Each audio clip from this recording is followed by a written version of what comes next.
Hey there, everybody. Miss Mona's back with some more from the Phantom Tollbooth. Remember, yesterday we were reading chapter 2. We didn't finish chapter 2, but we started it. It was called Beyond Expectations.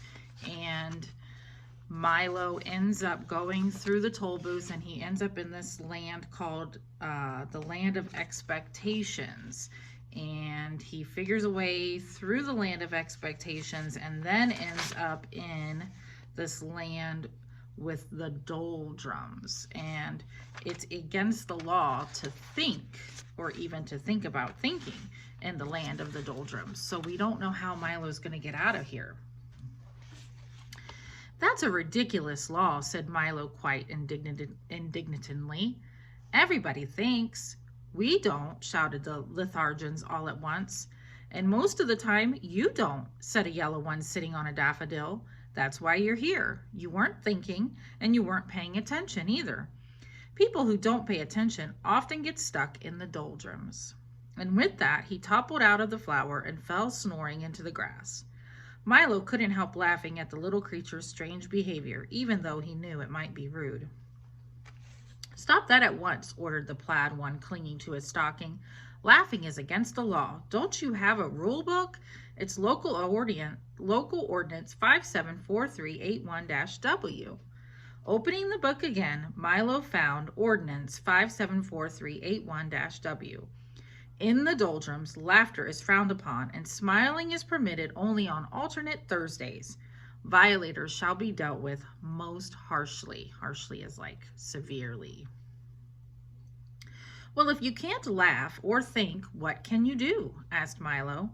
"Anything as long as it's nothing, and everything as long as it isn't anything," explained another. "There's lots to do. We have a very busy schedule. At 8 o'clock, we get up, and then we spend from 8 to 9 daydreaming.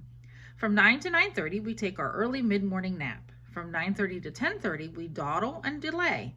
From 10:30 to 11:30, we take our late early morning nap. From 11:30 to 12 o'clock, we bide our time and then eat lunch. From 1 o'clock to 2 o'clock, we linger. From 2 o'clock to 2:30, we take our early afternoon nap. From 2:30 to 3:30, we put off for tomorrow what we could have done today. From 3:30 to 4 o'clock, we take our early late afternoon nap. From 4 o'clock to 5 o'clock, we loaf and lounge around until dinner. From 6 o'clock to 7 o'clock, we dilly-dally. From 7 o'clock to 8 o'clock, we take our early evening nap. And then, for an hour before we go to bed at 9 o'clock, we waste time. As you can see, that leaves almost no time for brooding, laughing, plotting, or procrastinating. And if we stopped to think or laugh, we'd never get nothing done." "You mean you never get anything done," corrected Milo. "We don't want to get anything done," snapped another angrily. "We want to get nothing done, and we can do that without your help. You see," continued another in a more calm tone, "it's really quite strenuous doing nothing all day. So once a week we take a holiday and go nowhere, which was just where we were going when you came along. Would you care to join us?" "I might as well," thought Milo. "That's where I seem to be going anyway." "Tell me," he yawned, for he really felt ready for a nap now himself. "Does everyone here do nothing?" "Everyone but the terrible watchdog," said two of them, shuddering in the chorus. "He's always sniffling around to see that nobody wastes time. A most unpleasant character." "The watchdog?" said Milo quizzically. So he's questioning, what does that mean? "The watchdog," shouted another, fainting for fright, for racing down the road, barking furiously and kicking up a great cloud of dust, was the very dog of whom they had been speaking. And there he is. I think it's the same dog on the cover of the book. This dog with the clock in his stomach. What time does that clock say?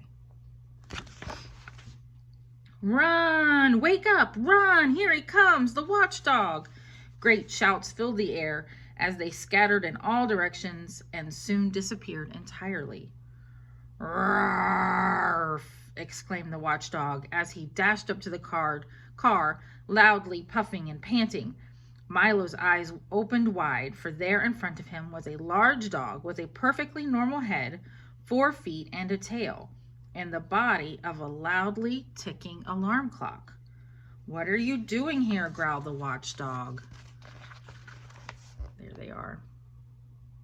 Time does the clock say now with Roman numerals?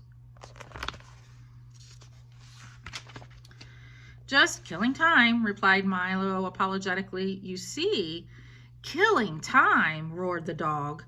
"It's bad enough wasting time without killing it," and he shuddered at the thought. "Why are you in the doldrums anyway? Don't you have anywhere to go?" "I was on my way to Dictionopolis when I got stuck here," exclaimed Milo. "Can you help me?" "Help you? You must help yourself," the dog replied, carefully winding himself up with his left hind leg. "I suppose you know why you got stuck." There he is, winding his clock.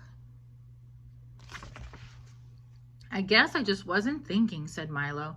"Precisely," shouted the dog as his alarm went off again.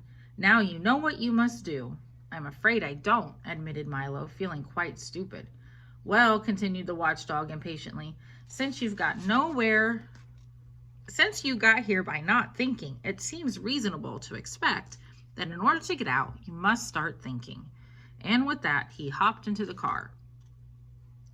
"Do you mind if I get in? I love automobile rides." Milo began to think as hard as he could, which was very difficult since he wasn't used to it.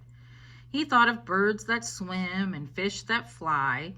He thought of yesterday's lunch and tomorrow's dinner. He thought of words that began with J and numbers that end in 3. And as he thought, the wheels began to turn. We're moving," he shouted happily.